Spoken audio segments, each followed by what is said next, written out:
Hi everyone, you're with Lucy from Artshed Angel, and today I'm going to show you how to do a page using some inks and some tissue paper.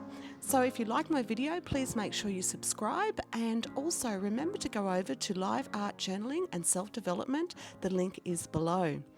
So what I'm going to do today is a page using Derivan inks, which are acrylic inks, and I'm also going to use my new butterfly from Couture Creations. So the first thing I'm doing here is just wetting the page a little bit, and then I'm going to use some high tooth gesso. I really like this gesso because it's got a lovely texture to work on, so when you use pencils and things over it, it already has that fantastic texture. From there, I'm going to then add some ink to this page. So I really like some of the inks that they have in the range of Derivan inks. And this one here is Burnt Sienna,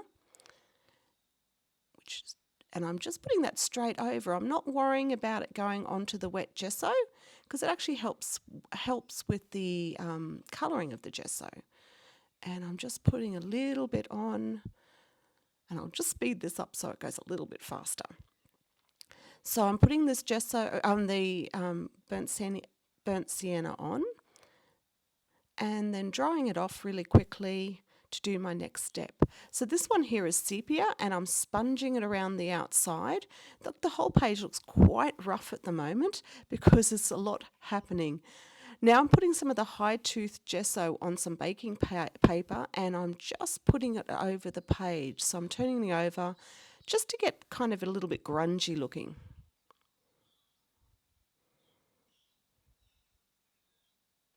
Now I'm going to stamp on some tissue paper, and if you look at one of my other videos, I'll put the link there. There's a thing on dyeing your tissue paper with the Derivan inks, and I'm going to stamp my new butterfly, which is my Steampunk Butterfly, on here, and I'm going to be using archival inks. So stamping on tissue paper is really great because you can stick it onto your journals or cards or anything, and you can get a really nice effect. I'm using Ranger Acorn archival ink in this case, and the great thing about this stamping press is that you can stamp it again if you didn't get it right. I just removed one of my extra magnets there so that I could stamp the wing properly. So the next thing I'm going to do is I'm going to put this onto my page. So tissue paper can be really easily put onto the page with matte medium. So I'm going to place the tissue paper in the middle of the page because I want to turn this into a person with wings. And the first thing I'm going to do is just tear up the tissue paper. I want the butterfly to be in one piece, so I'm going to tear around it. And I'm also going to use the extra tissue paper for the background. So there's nothing going to be thrown away here at all. So the first thing I'm going to do is I put the matte medium underneath and brush that. So this is matte medium that I have in this container, and I'm just going to brush the matte medium underneath the tissue paper and then place the tissue paper and paint over the top. And the great thing about this, it's like magic. The tissue paper disappears and you have the butterfly on there. Now you probably could have stamped the butterfly on there, but I actually wanted the tissue paper texture when the image is completed. So what I'm going to do now is the extra bits of tissue paper that I have, I'm going to stick around the page so that I get some of that yellow around the page as well. That's just to give it continuity. And also that gives it a lovely texture. I do love texture in my art journal pages. And I'm going to do some more of that grungy effect around the background. You can see that makes the yellow blend right into the background by doing that. And it's just baking paper, or you can use greaseproof paper, or I've even used cardboard if I've had nothing else. Now I'm using a brush, and I'm brushing some of the archival ink through a stencil. This is a Tim Holtz stencil, the industrial stencil. I've had it for a long time, and I'm just brushing that in with the words. I like the words around the page, and it just adds a bit of interest around the page. Now what I'm using here is a Stabilo All pencil. Now they are really great because they work on glass and plastic and all different surfaces. So even though I've used the gesso with the high tooth, and I've also used the acrylic inks, this Stabilo All pencil goes over the top. And what I'm doing here is I'm doing like a very basic figure over the front of the wings because I want this figure to look like it has wings. So the Stabilo All is great because we can watercolour it down as well, and that's what we're going to be doing in a moment.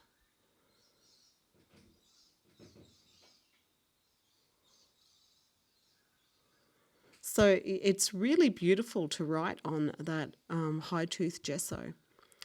And now I'm just using a brush with some water, and you can see that blends the Stabilo beautifully, and it gives it that really grungy look that looks great on this page. And suddenly these wings are really starting to pop because we're making the background darker.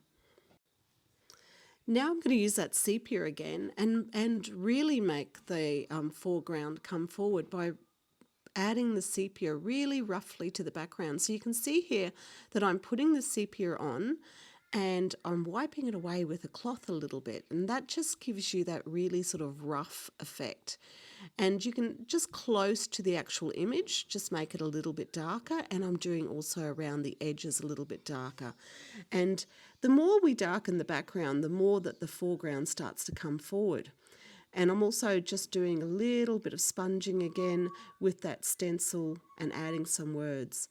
Now here I've decided to use some white and make those words really stand out over the top of the actual sepia. And just going around the edges, it doesn't matter what part of the word I'm using, I'm just putting it around so that it actually frames the image. And the Stabilo pencil, I've chosen the two words that I want to use, and I've used the Stabilo pencil to do a drop shadow on the word lost and the word found. And you can see here that the word starts to really stand out by just doing like a drop shadow. So if you're doing a drop shadow, always do your shadow to the same two sides. So the right-hand side and the bottom, or the left-hand side and the top, and you end up with a good shadow, because what it needs to look like is a piece of wood or something stuck onto the page that would have a shadow.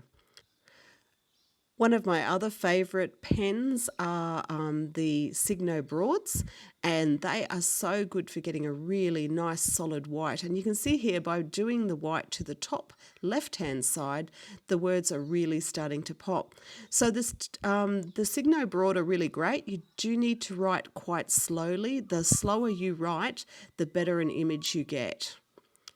So now I'm just going to do some finishing touches to the image. I'm going to put like a gold orb in the hands of the butterfly lady or man. And I'm using the great Primo gold pen here to do a really nice thing. And this is the stage of the page where you start to just play and finish it however you like. So I'm just going to let you watch the rest of it. And thank you very much for watching me. It's Lucy from Art Shed Angel. Please make sure you subscribe to my page if you want to see more videos. I'm just now adding some scribbly writing and finishing it off, and this is something that becomes very personal. Thanks very much, and I'll talk to you soon. Bye.